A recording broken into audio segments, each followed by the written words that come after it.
ओम शांति।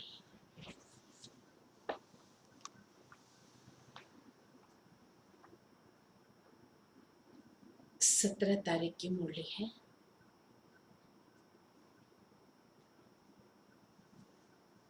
मीठे बच्चे,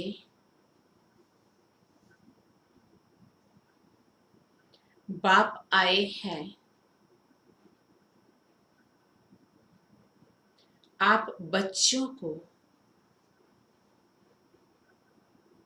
अपने समान महिमा लायक बनाने बाप आए हैं। बच्चों को अपने समान महिमा लायक बनाने बाप की जो महिमा है वह भी तुम धारण करते हो। बाप की जो महिमा है वो अभी तुम धारण करते हो। प्रश्न है, भक्ति मार्ग में परमात्मा माशूक को पूरा न जानते भी कौन से शब्द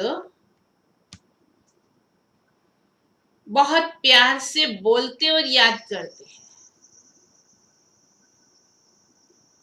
भक्ति मार्ग में परमात्मा माशूक को न जानते भी कौन से शब्द बहुत प्यार से बोलते और याद करते हैं। उत्तर है, बहुत प्यार से कहते और याद करते हैं, हे माशूक, तुम जब आएंगे तो हम सिर्फ आपको ही याद करेंगे और सबसे बुद्धि योग तोड़ आपके साथ जोड़ेंगे।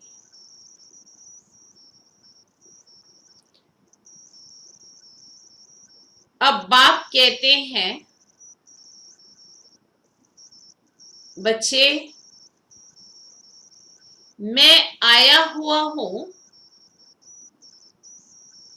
तो देही अभिमानी बनो। मैं आया हुआ हूं तो देही अभिमानी बनो। तुम्हारा पहला फर्ज है प्यार से बाप को याद करना।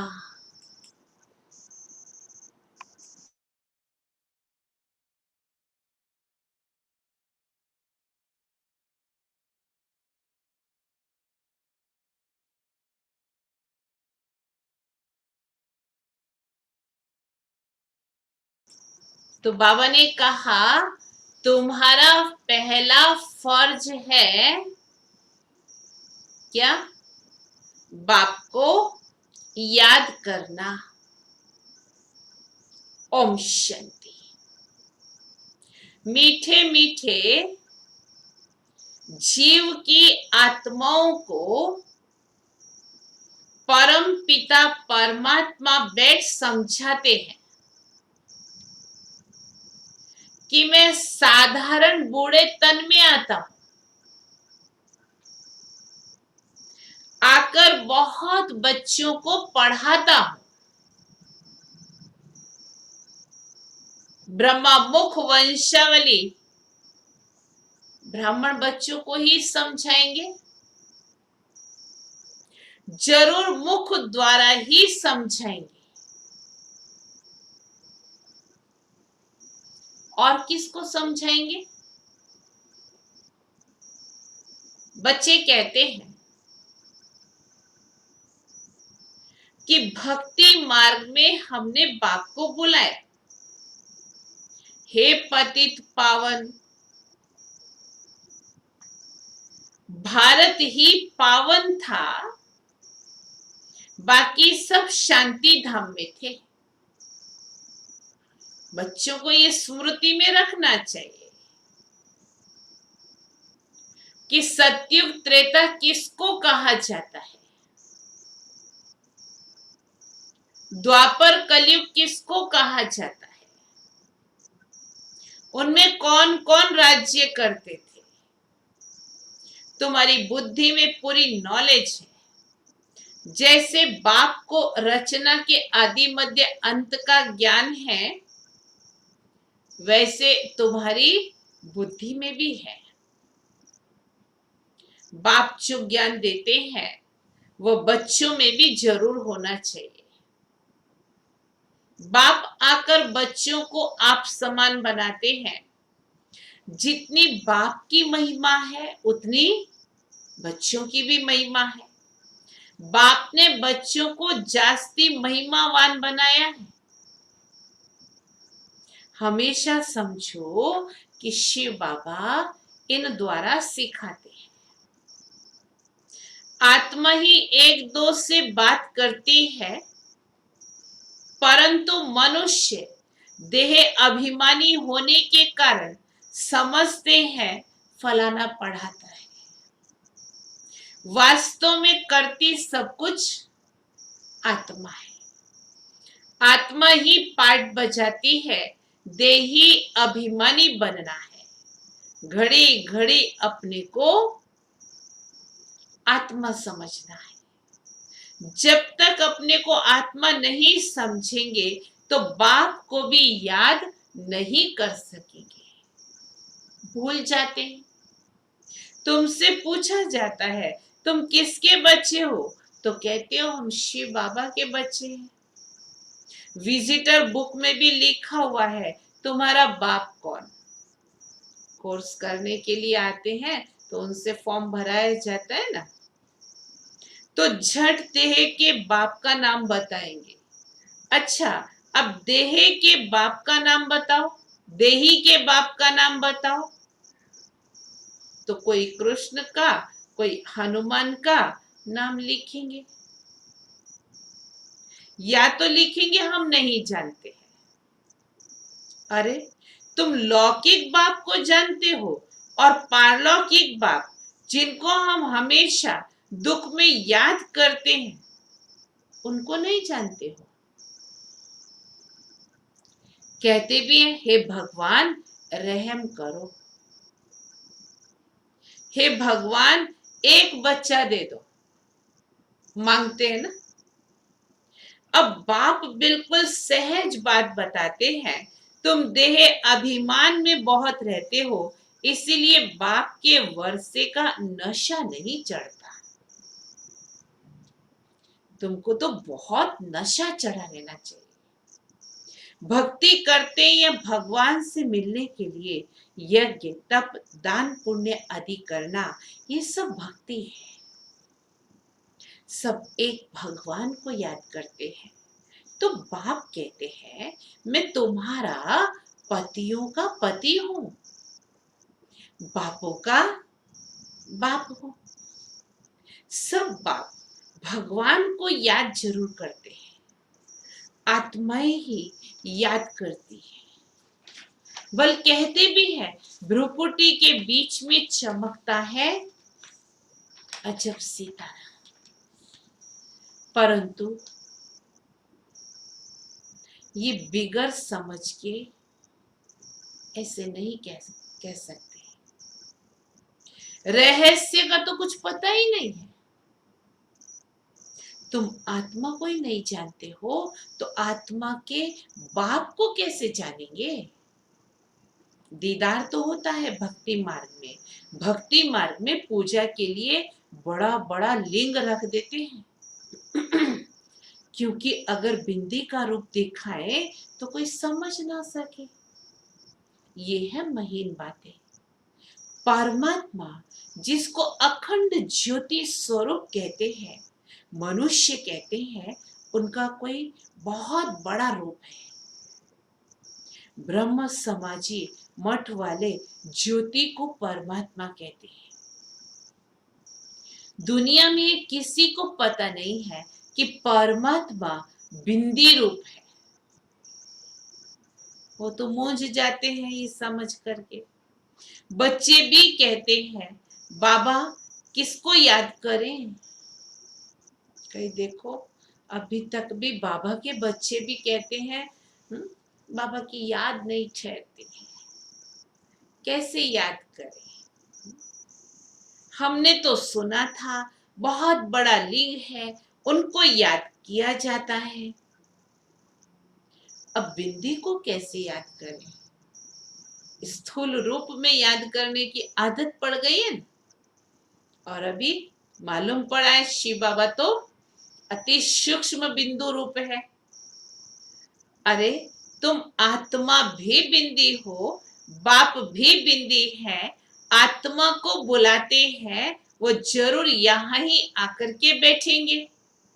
ब्रह्मा बाबा की भ्रुकुटी में उनकी आत्मा के पास में ही आकर के बैठेंगे। भक्ति मार्ग में जो साक्षात्कार होता है ये है सब भक्ति।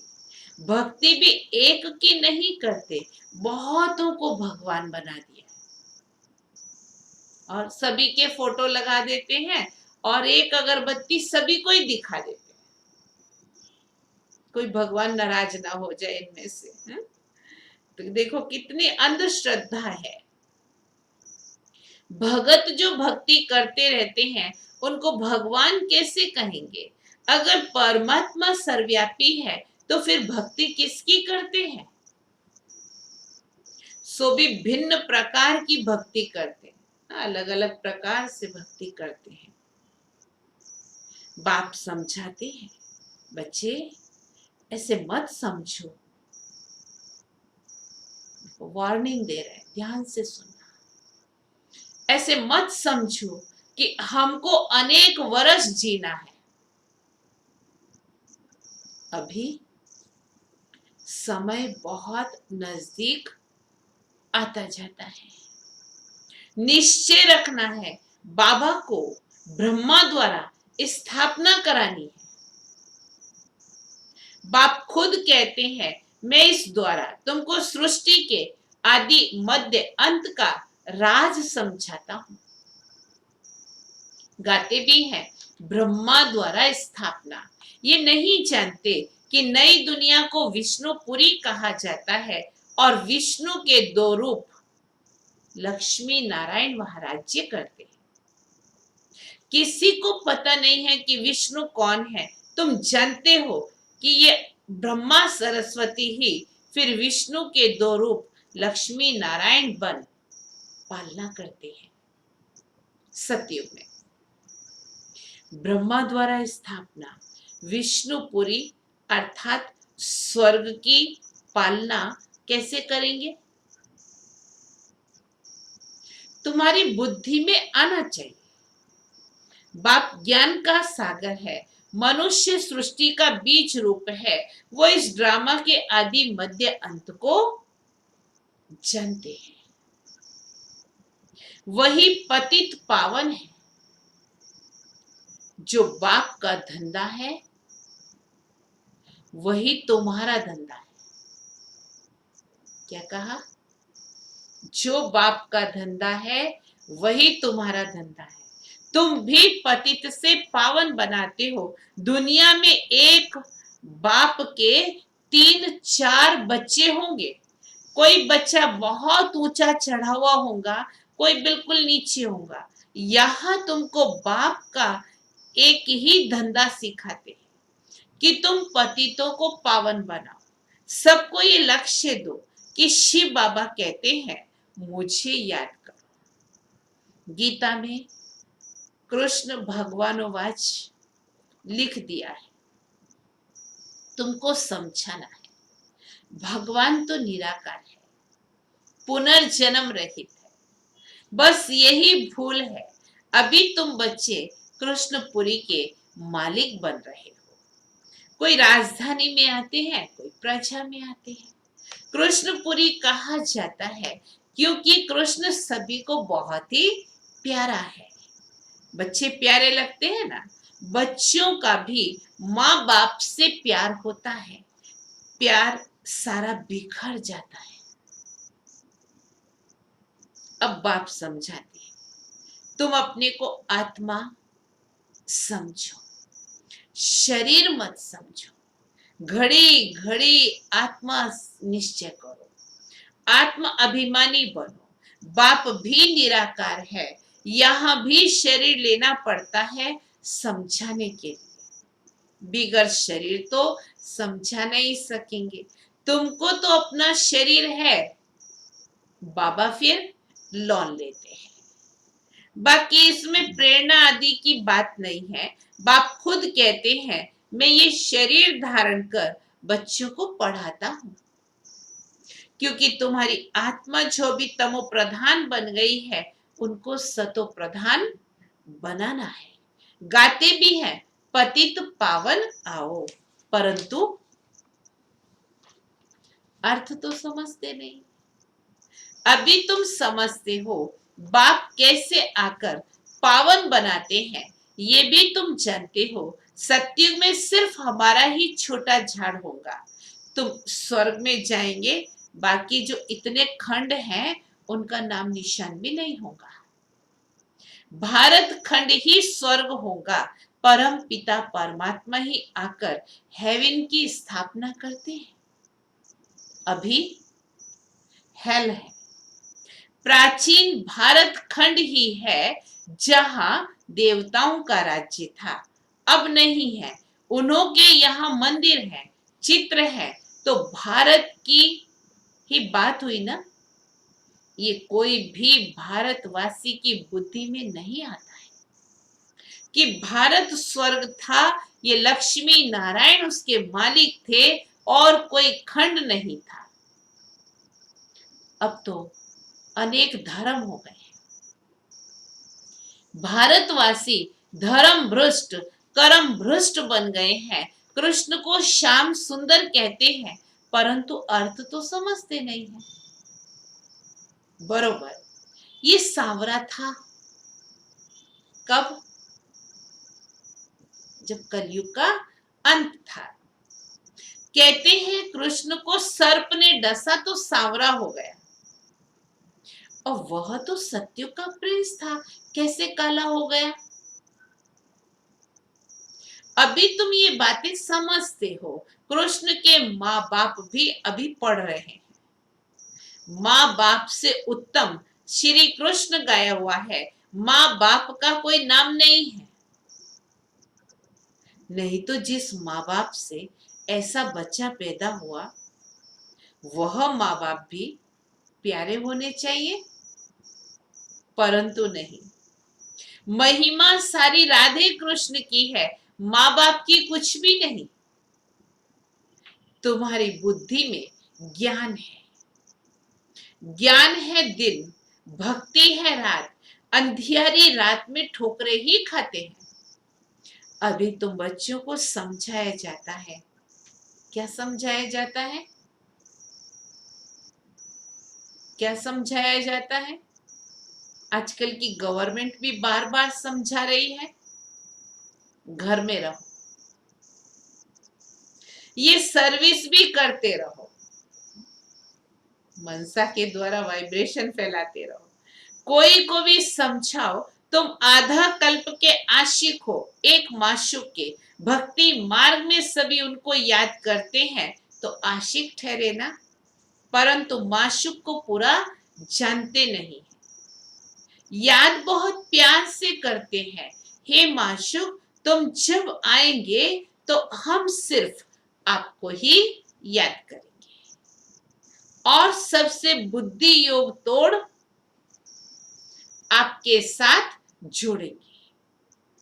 ऐसे तो गाते थे ना, परंतु बाप से हमको क्या मिलता है ये किसी को भी पता नहीं है। अब बाप समझाते हैं, तुम देही अभिमानी बनो, बाप को याद करना है। तुम बच्चों का ये पहला फर्ज है। बच्चा हमेशा बाप को, बच्ची माँ को याद करते। हम जिन्स है ना, बच्चा समझता है हम बाप के वारिस बनेंगे। बच्ची थोड़ी ही कहेगी, वो तो समझती है हमको पियर घर से ससुर घर जाना है। अब तुम्हारा निराकार और साकार पियर घर है। दो पियर घर है। निराकार माना परम धाम और साकार माना कौन सा? ये वर्तमान समय हम पियर घर में बुलाते भी हैं, हे परम पिता परमात्मा रहम करो, दुख हरो, सुख दो, हमें लिबरेट करो, हमारा गाइड बनो। परंतु उसका अर्थ बड़े बड़े विद्वान आचार्य भी नहीं जानते। बाप तो सर्व का लिबरेटर है, वही सबका कल्याणकारी है, बाकी वो अपना ही कल्याण नहीं कर सकते तो औरों का कल्याण कैसे करेंगे? यहां बाप समझाते हैं। मैं गुप्त आता, खुदा दोस्त की कहानी भी सुनी है ना। अब यह पुल है कलयुग और सतयुग के बीच का, उस पार जाना है। अब खुदा तो बाप है, वो दोस्त भी है, माता पिता शिक्षक का पार्ट बजाते हैं। यहां तुमको साक्षात्कार होता है तो जादू जादू कह देते हैं।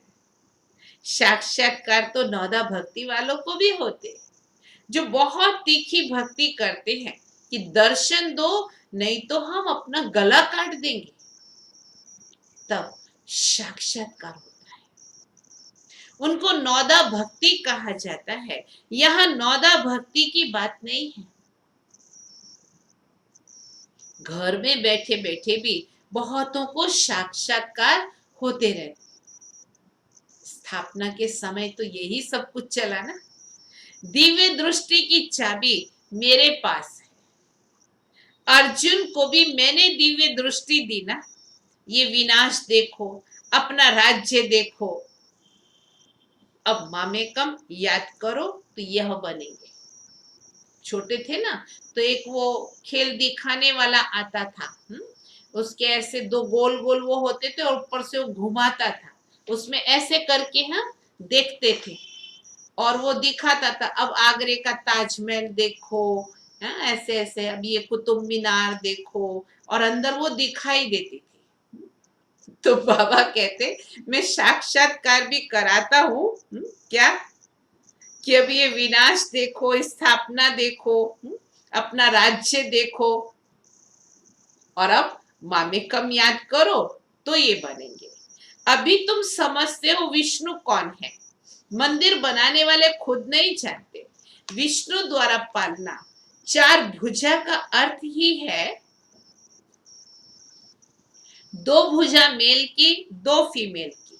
विष्णु के दो रूप लक्ष्मी नारायण,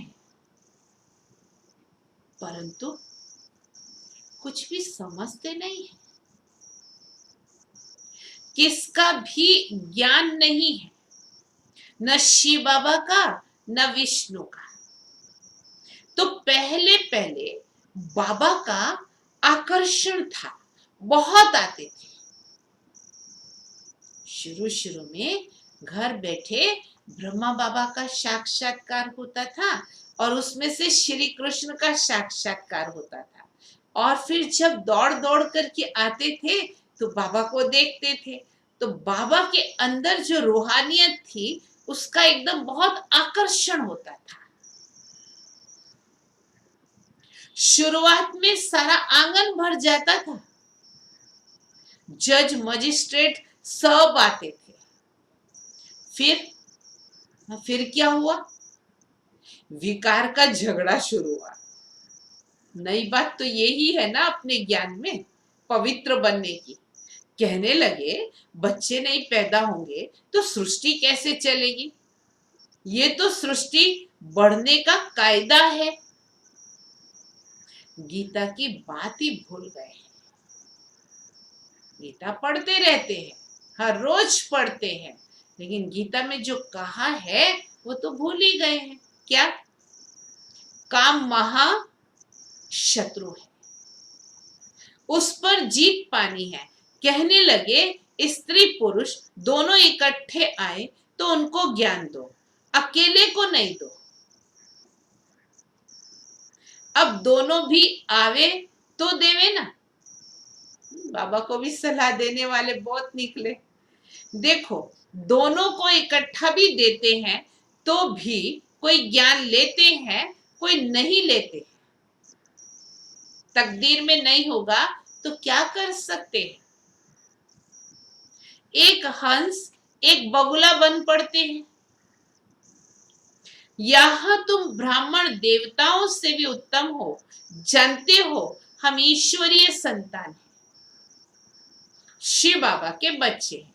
वहां स्वर्ग में तुमको ये ज्ञान नहीं रहेगा। न जब निराकारी दुनिया मुक्ति धाम में होंगे तब ये ज्ञान होगा। ये ज्ञान शरीर के साथ ही खत्म हो जाता है। अभी तुमको ज्ञान है, बाबा पढ़ा रहे हैं। अब ये खेल पूरा होता है, सब एक्टर्स हाजिर हैं। बाबा भी आया है, रही हुई आत्माएं भी आती रहती। जब सब आ जाएंगे तब विनाश होगा। फिर सबको बाप साथ ले जाएंगे, सबको जाना है। ये पतित दुनिया का विनाश होना है। अच्छा,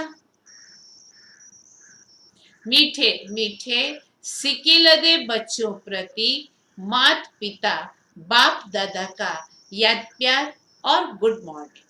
रूहानी बाप की रूहानी बच्चों को नमस्ते।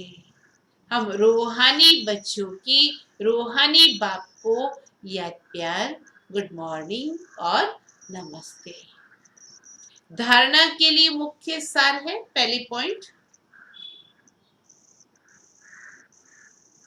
पतित से पावन बनाने का धंधा जो बाप का है,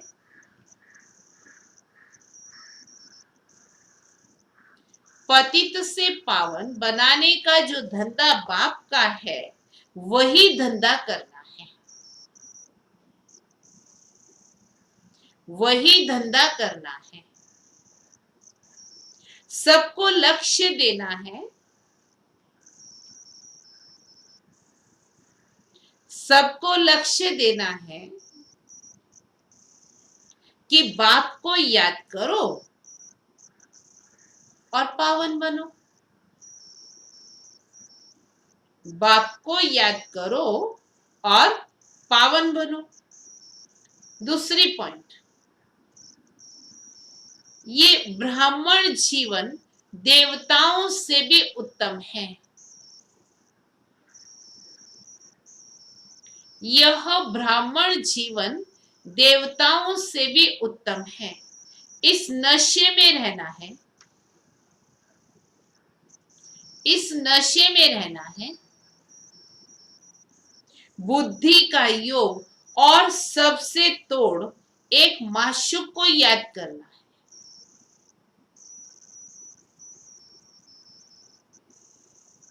बुद्धि का योग और सबसे तोड़ एक माशूक को याद करना है। वरदान, आसक्ति को अनासक्ति में परिवर्तन करने वाले, आसक्ति को अनासक्ति में परिवर्तन करने वाले शक्ति स्वरूप भव, शक्ति स्वरूप भव।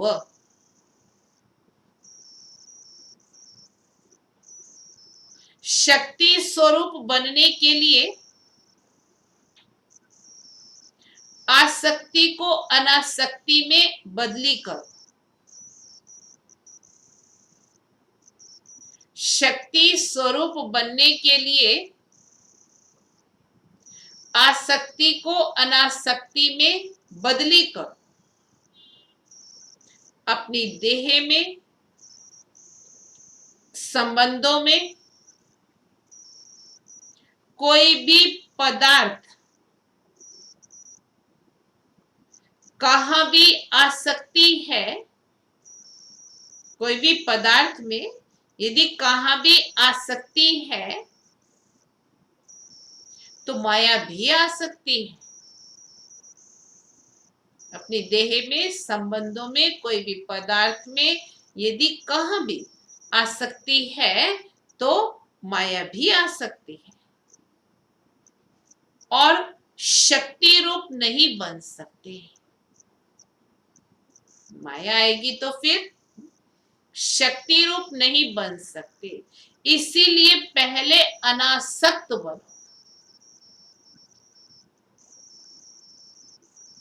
इसीलिए पहले अनासक्त बनो,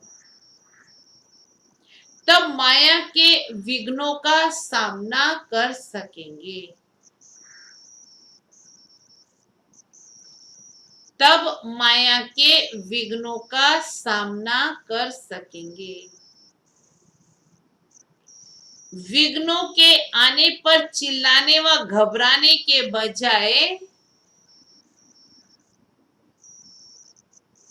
विघ्नों के आने पर घबराने व चिल्लाने के बजाय शक्ति रूप धारण कर लो, तो विघ्न विनाशक बन जाएंगे। शक्ति रूप धारण कर लो तो विघ्न विनाशक बन जाएंगे। स्लोगन: रहम, निस्वार्थ,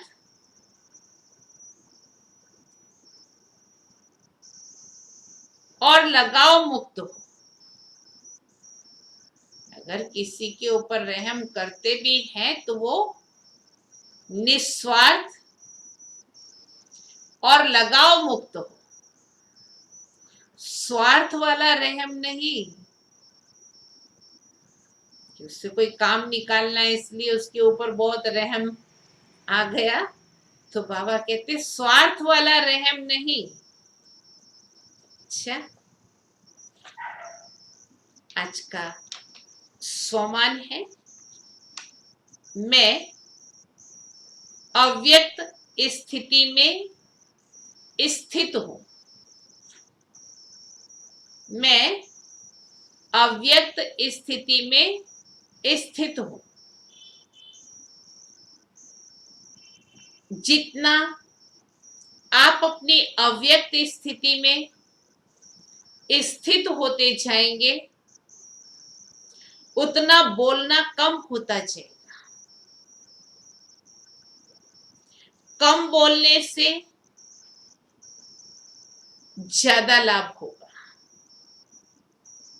फिर इस योग की शक्ति से सर्विस स्वतः होगी। योग बल और ज्ञान बल जब दोनों इकट्ठा होता है तो दोनों की समानता से सफलता मिलती है।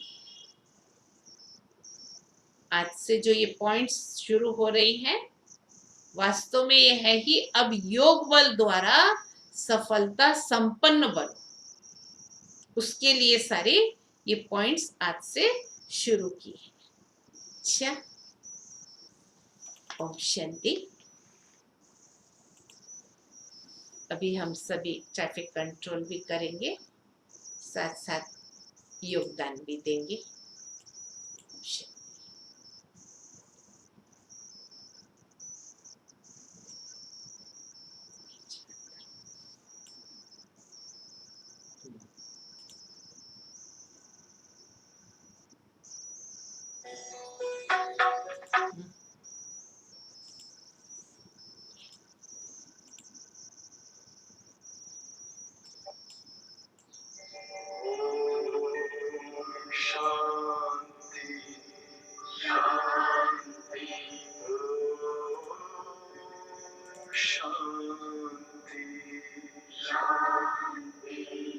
अंतर मन में ज्योति जगा लो, होगा दूर अंधेरा।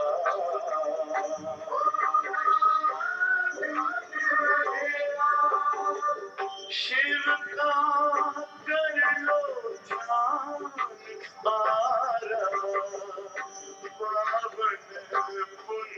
सवेरा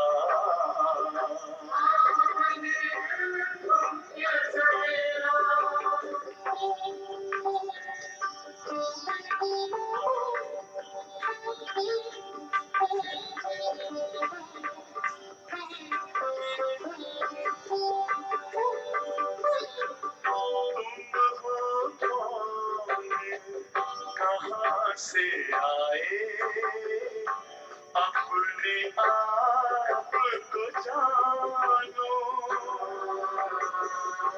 राजयोग के द्वारा अपना परम पिता पहचानो। इसी राजपथ पर चलकर तुम पालो अपना बसेरा।